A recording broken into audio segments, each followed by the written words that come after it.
오늘은 에레미야서 31장 31절부터 34절까지 말씀을 가지고 새로운 언약이라는 주제로 잠시 말씀을 나누겠습니다. 하나님의 말씀을 빼놓고는 예수님을 생각할 수도 없습니다. 말씀이 곧 하나님이시며 예수십니다.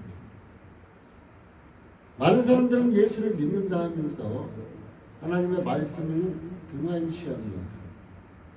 그런데 이 하나님의 말씀을 빼놓고는 예수를, 하나님을 생각할 수도 믿을 수도 없다는 것입니다. 그 주님을 기다리는 성도라면 말씀 중심으로 살아야 한다는 거예요. 하나님 말씀 중심으로 살아야 합니다. 진짜 하나님의 말씀을 읽고 듣고 묵상하고 실천해야 한다는 것입니다. 이스라엘 백성이 이방인의 포로가 되었을 때, 곧 죄의 포로가 되었을 때, 오늘 하나님께서는 그들과 새 언약을 말씀으로 세우시고 구원을 약속하셨습니다. 우리에게도 똑같이 죄 가운데 빠지고 타락했을 때 하나님께서 말씀으로 우리에게 주시고 그 말씀을 통해서 언약하시고 그 말씀을 통하여서 우리를 구원의 약속을 허락하셨습니다. 그렇기 때문에 저는 이 성경의 하나님의 말씀이 참으로 귀한 것이다. 이 성경의 하나님의 말씀은 지금도 살아서 역사합니다. 이 성경의 하나님의 말씀은 지금도 능력으로 나타납니다. 이 성경의 하나님의 말씀은 지금도 병든 자를 치유합니다. 이 성경의 하나님의 말씀은 지금도 우리의 앞길을 인도하고 계신다. 이 성경의 하나님의 말씀은 지금도 어려움이 허덕이는 사람들, 고난당하는 자들, 염려하는 자들에게 소망을 주시고 기쁨을 허락해 주신 것이 이 하나님의 말씀이라는 거예요. 그게 새로운 언약이라는 주제로 말씀을 은혜를 나누기를 원합니다. 오늘 본문에 들어가면 새 언약을 세우신 하나님이 나타납니다. 하나님께서는 이스라엘 백성들이 범죄하고 타락했을 때 그들을 바벨론으로 흩어버리셨습니다. 많은 사람들에게 웃음거리, 조롱거리, 공격에 처하게 하셨습니다. 야, 너희들 그렇게 하나님이 뭐 도와주고 하나님 뭐 한다더니 니네들 잘하고 있다. 그렇게 만드셨어요. 창세기서 보면은 이제 430년 후에 야곱의 후손들이 가나안으로 돌아올 것을 약속하셨었죠. 오늘도 하나님께서는 에레미야를 통해서 70년 후에 바벨론 포로에서 돌아오게 하실 것을 약속하셨습니다. 그들에게 다가올 포로에서 회복은 그들 조상이 40여 년간 광야 생활과 가나안으로 들어갈 때 누렸던 기쁨보다 더 큰 기쁨을 제공해 주셨어요. 진짜 430년 동안 애굽의 포로였던 이들에게 이제 그들 앞에는 7 족속이 있었죠. 가나안 땅에. 전쟁 후 땅을 차지한 조상들과의 사이에 이들에게는 전쟁도, 이제 바벨론 포로에 잡혀갔던 이들이 돌아왔을 때는 전쟁도 하지 않아도 됐습니다. 물된 동산과 같은 완벽한 환경에서 살게 될 것을 약속하시고 계십니다. 새로운 환경과 기쁨을 허락해 주셨다고 31절은 말하고 있습니다. 나 여호와가 말하노라, 보라 날이 이르니 때가 되니 내가 이스라엘 집과 유다 집에 새 언약을 세우리라. 이렇게 약속하고 있는 것입니다. 장차 다가올 미래의 언약, 당신들은 지금 이 공경의 숲에 슬픔도 근심도 없는 완벽한 나라가 올 것을 기대하고 있습니다. 죽어봐야 알지. 예수 믿는 많은 사람들에게 물어보면 죽어봐야 알지. 말하는 사람들도 많이 있습니다. 하나님께서 분명히 말씀으로 약속하셨어요. 우리에게 완벽한 나라입니다.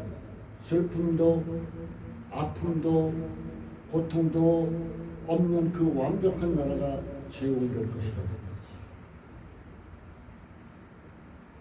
한번 다시 묻습니다.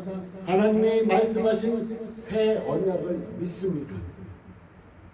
여러분에게 주시는 새 언약의 말씀을 여러분은 믿습니까? 하나님의 약속의 말씀을 믿지 않는다면 이 시간 나와 예배한다는 거 허송세월 하는 것입니다. 하나님의 약속의 말씀, 이 약속의 말씀을 한번 붙잡고 생활해 보세요.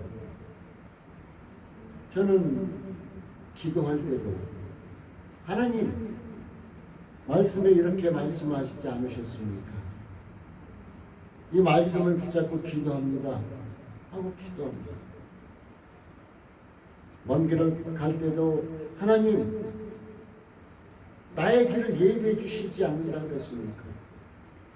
비록 내가 운전대를 잡고 있지만은 하나님께서 내 길을 예비해 주시고 평탄한 길을 허락해 주시지 않으셨습니까? 주님 떠나겠습니다. 주께서 함께 해달라고.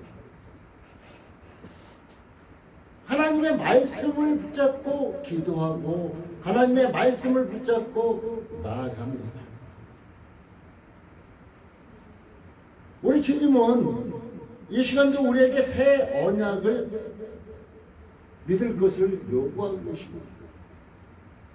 하나님의 약속의 말씀을 여러분들이 붙잡을 것을 바라고 계신다는 것입니다. 하나님의 말씀을 붙잡지 못하면 신앙생활하는 거 참 힘들 거예요. 또한 우리 하나님은 오늘도 구원을 약속하셨죠.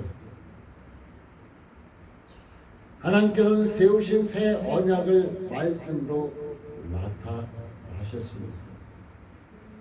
요한복음 1장 14절에는 말씀이 육신이 되어 이 땅에 오셨다고 또한 얘기해 주고 계십니다. 말씀 되시는 예수님, 그 말씀을 온전히 실천하시기 위해서 하나님께서 그 말씀을 온전히 행하시기 위해서 이 땅에 오셨다고 약속하고 있습니다. 그리고 그 예수님, 나의 죄, 여러분의 죄를 위해서 십자가에 죽으셨습니다. 바로 그 십자가는 구원의 건널목이기도 합니다. 예수님의 십자가는 제사함이고 예수님의 십자가는 구원의 건널목입니다. 예수님의 십자가는 이 십자가 없이는 우리가 구원받을 길이 없어요. 예수님의 십자가 없이는. 하나님과 우리 사이가 그전에는 에덴 동산에서는 만남이 이루어졌습니다. 그런데 우리 인간들이 죄를 짓고 나면 하나님께 나아가는 길이 저 멀리 깊은 낭떠러지로 변모해 버렸습니다. 우리 인간의 기술로는 그 다리를 건널 수도 없어. 그 넓은 구름덩이를 다리를 놓아서 건널 수도 없습니다. 오직 십자가만이 건널 길을 만들어 주신다는 거예요. 그 죽음의 길을 건널 길을 만들어 주신다는 것입니다. 누구든지 예수님의 십자가를 통하지 않고는 구원을 받지 못합니다. 구원은 오직 예수로만 이루어진다고 사도행전 2장 21절에는 말하고 있습니다. 하나님의 구원은 신분을 초월합니다. 우리 세상에는 갑질이 너무 많죠. 대전에서도 초등학교 교사가 부모의 갑질로 밀레녀 시달리다가 자살하고 말았습니다. 제가 학교 다닐 때만 해도 선생님은 저 하늘이었어요. 높았어요. 감히 선생님들에게 대화가 된다고 생각도 못했어요. 학부모조차도 선생님 앞에 가서는 머리 숙여댔어요. 근데 지금은 어때요? 갑질하지. 그러나 우리 하나님은 이런 것 없이 세상에서는 이렇게 신분 차이가 많이 나고 갑질하고 이런 것이 있지만은 하나님의 구원은 이런 차이가 없다는 것입니다. 신분을 초월하는 거예요. 아무 차별이 없다는 것입니다. 다만 믿기만 하면 됩니다. 믿는다. 여러분, 믿는 게 무엇일까요? 믿는다. 주야, 믿습니다. 주여. 그러면 되는 건가요? 믿는다. 무엇일까요?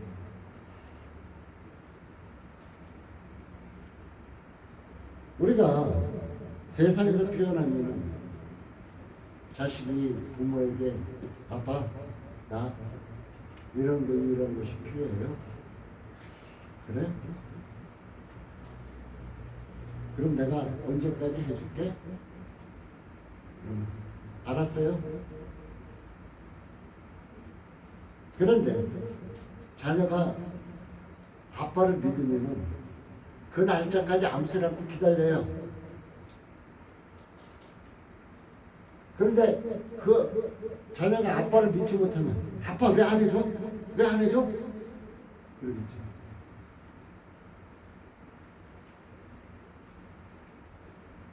우리가 그런 모양새로 많이 살아요. 하나님 앞에 하나님 믿습니다 해놓고 하나님께서 말씀 주셔서 내가 이렇게 할게. 그러면 네? 아멘 해놓고는 하나님 왜 그래요? 하나님 왜 그래요? 하나님 왜 안 해줘요? 이러고 있어요. 우리가.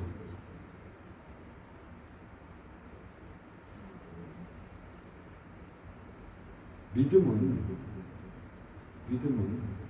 제가 항상 얘기합니다. 믿고 믿음과 같이 늘 따라다니는 게 뭐냐? 순종이다. 순종. 그런데 하나님 주여 믿습니다 해놓고 하나님 말씀에 절대로 순종 안 해. 내 마음대로 해. 그리고 주여 왜 믿는데 안 해줘? 나 믿는데 왜 이렇게 안 해줘? 나 믿는데 왜 치료 안 해줘? 나 믿는데 이 문제 왜 해결 안 해줘? 이래요. 순종할지 몰래 순종할지를. 그러니까 순종하지 않는다는 것은 그 말씀을 신뢰하지 않는다. 믿지 않는다는 얘기예요. 그러니까 결국은 교회는 나오지만 순종하지 않는다는 거죠. 순종하지 않는다. 믿지 않는다는 거죠. 믿음은 세상을 공부하는 이론적인 것이 아니에요. 그냥 알고만 있는 것이 아니에요. 어떤 조건적도 아닙니다. 믿음이라는 우리의 삶에서 나타나는 실천적인 조건이에요. 그냥 자연스럽게 풍겨나는 순종인 것을 얘기해 줍니다. 믿음은. 제가 상담을 하다 보면 어떤 사람과 상담하다 보면 참으로 교회 와서 열심히 주야 외치면서 기도도 열심히 하고 아멘 하면서 열심히 옆에 사람들 보고 저분 믿음 대단하네요. 그렇죠. 그렇게 보이죠. 그런데 교회 문 밖 나가면은 180도 틀린 사람 되어 있어요. 말씀과 무관하게 삽니다. 내 고집대로, 내 생각대로, 내 욕심대로, 이렇게 살고 있어요. 이렇게. 그러니까 하나님의 말씀을 듣고 아멘 했으면 그 말씀 따라 순종해야 되는데 순종하지 않는다는 거예요. 진짜 믿음이라는 것은 말씀을 듣고 실천해 나가는 것이 믿음인 거예요. 이것이 살아있는 믿음인 것이에요. 이런 사람에게 하나님께서 주신 새로운 언약이 이루어진다는 거예요. 믿는 자에게 언약이 선물이 주어지겠죠. 바로 믿음이라는 것은 이론적인 조건도 아니고 삶으로 나타나는 실천적인 조건이라는 것입니다. 곧 말씀에 순종하고 실천하는 것이다. 우리 4장 12절은 말하고 있습니다. 말씀 앞에서 날마다 회개하고 순종하여 하나님의 구원의 약속을 이루기 바라겠습니다. 많은 분들이 천국 갔다 왔다는 분들이 간증하는 것을 저는 많이 들었어요. 근데 저는 이 간증이 아주 뚜렷하게 제 마음속에 기억나요. 천국 갔더니 따그랑하는 종소리가 들리대요. 이제 구원받은 성도들이 올라가는 것을 알려주는 소식이에요. 그런데 예수님이 너무너무 급하게 서둘러서 나가시더래요. 근데 딱 올라오신 분이 목사님이더래요. 그래서 옆에 있던 사람이 무슨 예수님 그냥 일반 성도들이 올라올 때는 이렇게 반갑게 맞이하지 않더니 왜 목사람들이 올라올 때 이렇게 반갑게 아니 천국에서 이렇게 차별해요? 천국에서도 이렇게 차별해요? 이렇게 물었대요. 그랬더니 예수님이 말씀하시기를 목사가 올라온 것이 참으로 오래간만에 봤다. 제 자신도 이 간증을 들으면 두렵습니다. 하나님의 말씀을 많이 대언해야 하나님의 말씀을 많이 전합니다. 그러면서 그 자신이 실천적인 믿음 생활을 하지 않으니까 결국 저 천국에 들어가지 못하는 많은 목사들이 있다는 간증을 듣고 저도 두려워요. 바로 하나님의 말씀은 살아서 역사합니다. 그 말씀을 따라 순종하며 살아가는 것이 곧 믿음이다 하고 얘기할 수 있을 것입니다. 그러면 말씀을 어떻게 생활에 실천할까요? 여러분 생활을 어떻게 실천할까요? 말씀을 첫 번째로 실천하기 위해서는 하나님의 말씀을 심령에 마음속 깊이 새겨야 한다는 것입니다. 교회 나오면 하나님의 말씀을 한쪽 귀로 싹 들을 때는 아멘, 한쪽 귀로 싹 문 닫을 때는 한쪽 귀로 싹 흘려버릴 때가 많죠. 많은 사람들이 그래요. 들어와서 하나님 말씀 들을 때는 아멘 하고 한쪽 귀로 들었어요. 근데 문을 딱 교회 문을 열고 나가는 순간에 들어왔던 말씀 쏙 하고 빠져나가요. 이것이 아니라 심령에서 해야 됩니다. 말씀을 듣고 읽고 묵상하고 하면서 마음속에 깊이 새깁니다. 하나님 말씀을 마음속에 새겨놓은 거 잊어먹을 거 없죠? 안 잊어먹습니다.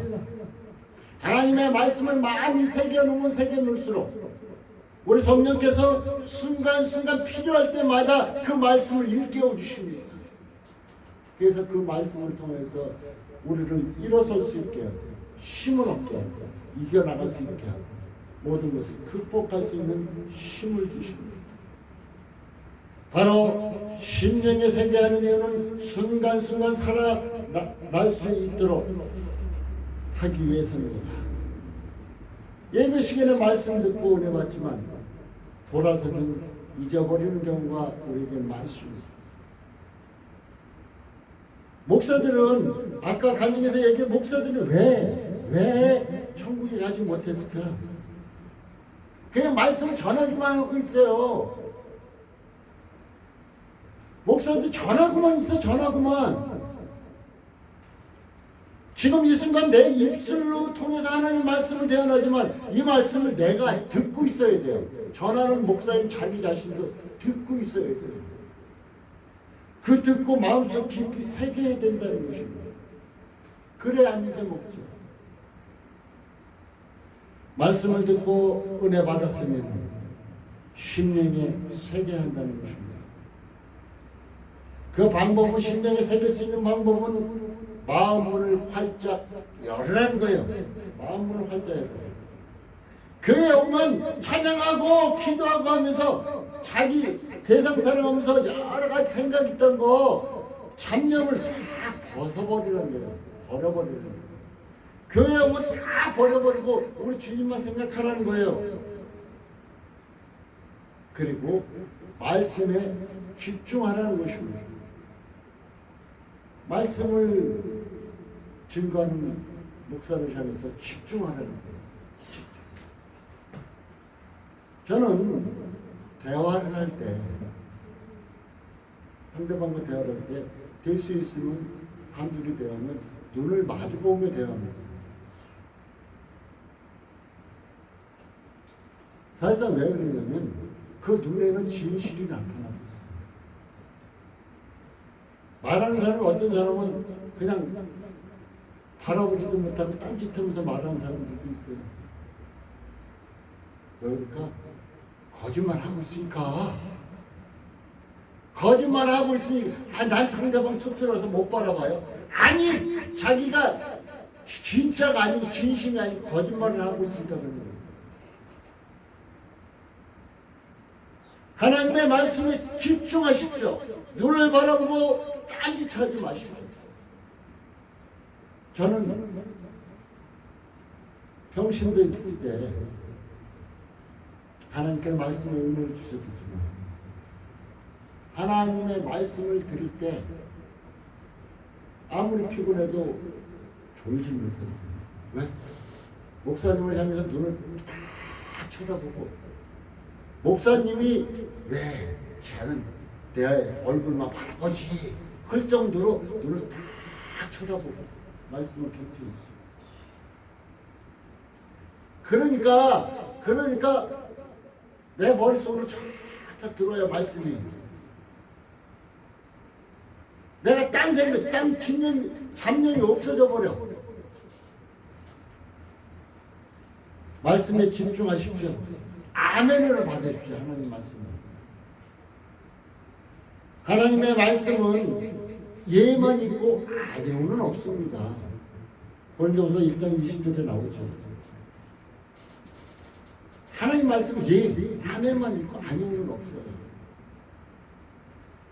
너 이렇게 하면 벌이야, 이렇게 하면 채찍이야 할지라도 아멘인 것이. 왜? 내가 그렇게 살면 그거 당하는 거니까. 너 순종하면 축복이야. 우리는 많은 사람들 그래요. 하나님 말씀을 전하다 보면은 축복하면은 아멘 하는데, 이렇게 하면은 채찍이고 저주야 그러면 입 다물고 있어요. 아멘인 거예요, 말씀은. 내가 그렇게 안 살면 되잖아. 그렇게 안 살면 저주가 나한테 안 올 거 아니야. 아멘 할 때 마음에 새겨집니다. 아멘 할 때 마음에 새겨집니다. 오늘 33절은 나 여호와가 말하노라. 그러나 그날 후에 내가 이스라엘 집에 세울 언약은 이러하니 곧 내가 나의 법을 그들의 마음에 두며, 우리 주님께서 말씀, 너희들의 마음에 두며, 그 마음에 기록하여, 여러분 마음의 말씀을 기록하여 나는 그들의 하나님이 되고 그들은 내 백성이 될 것이다. 마음에 기록해 주시겠다고 약속하고 있는 것입니다.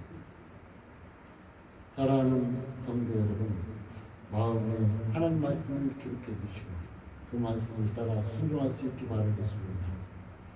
우리가 옛날의 모습으로 살 때가 있습니다. 악행과 욕심을 버리지 않았기 때문에 옛 모습으로 살아간다는 것입니다. 버릴 방법도 있습니다. 34절은 얘기합니다. 그들이 다시는 각기 이웃과 형제를 가리켜 이르기를 너는 여호와를 알라 하지 아니하리니 이는 작은 자로부터 큰 자까지 다 나를 알구나. 내가 그들의 죄악을 사하고 다시는 그들 죄를 기억하지 아니 여호와의 말입니다. 여호와를 알고 여호와께 가까이 나가면 나도 모르게 죄가 벌어집니다. 제가 나쁜 습성들을 그 어렸을 때부터 이루어졌던 나쁜 습성들을 예수 믿고 난 뒤 많은 걸 떨궈내려고 했어요. 안 떨궈져요. 안 고쳐져. 우리나라 속담에 뭐래요? 3살 버릇이 8까지 간다 그러잖아요. 그 나쁜 버릇이 안 고쳐져요. 근데 하나님 말씀 새기고 그 말씀 따라 순종하고 그렇게 나가다 보니까 그 나쁜 습성들이 나도 모르게 없어져 버렸어. 없어져도 고쳐져 버렸어. 하나님 말씀이 그것을 다 끊어내고 계셨어. 말씀의 능력이. 여러분, 새 언약으로 산다는 것은 하나님의 용서를 받아들이고 확신한다는 거예요. 하나님의 새 언약의 말씀을 받아들였다는 것은 하나님이 나를 용서해 주셨구나, 이것을 확신하고 산다는 것입니다. 십자가를 바라보고 있다는 것입니다. 하나님의 용서와 사랑이 있습니다. 이것을 믿을 때 하나님을 경외하게 됩니다. 하나님의 용서와 사랑을 깊이 깨달으면 깨달을수록 하나님을 온전히 섬기게 되겠죠. 죄를 미워하게 될 것입니다. 삶의 변화는 억지로 되지 않습니다. 제가 좀 전에 얘기했지, 나의 삶의 변화는 억지로 내가 고치려고 고칠 수도 없습니다. 말씀에 순종할 때, 하나님 말씀에 순종할 때 자동적으로 변화됩니다. 말씀을 믿고 변화된 삶을 체험할 여러분이 되시기 바라겠습니다. 여러분, 하나님 말씀을 통해서 변화된 여러분의 모습 한번 바라보시기 바라겠습니다. 결론을 맺겠습니다. 우리에게 주어진 새로운 언약은 무엇입니까? 에레미야를 통해서 언약은 바로 이스라엘 백성들이 포로되었다가 70년 만에 돌아올 것을 언약해 주셨습니다. 우리 지금 이 시간에 우리에게 주신 새 언약은 무엇입니까? 영원한 천국입니다. 영원한 천국이에요. 저는 조금 몸이 아프고 힘들 때도 간혹 있지만 그때마다 주님, 나를 부르실 때가 다 되었네, 이렇게 기도합니다. 그러나 주께서 부르실 그날까지 이 땅에서 강건하게 해주세요 하고 기도해요. 우리에게 주신 새 언약은 영원한 천국입니다. 여러분, 믿으시기 바라겠습니다. 능력의 하나님의 말씀과 함께 하시기 바라겠습니다. 그래서 변화된 삶을 살아가십시오. 죄와 욕심 가운데 살지 말고 이제는 변화된 삶을 살아가는 새로운 언약을 꽉 붙잡고 말씀 가운데 기도하면서 하나님의 축복받고 여러분의 강건한 삶으로 살아갈 수 있기를 바라겠습니다. 여러분의 문제 하나님 앞에 내어놓으십시오. 그리고 그 문제를 온전히 해결할 수 있기를 바라면서 예수님의 이름으로 축복합니다. 기도하겠습니다. 하나님 감사합니다. 오늘도 함께 해주신 주님 감사합니다. 새로운 언약을 허락하시던 주님,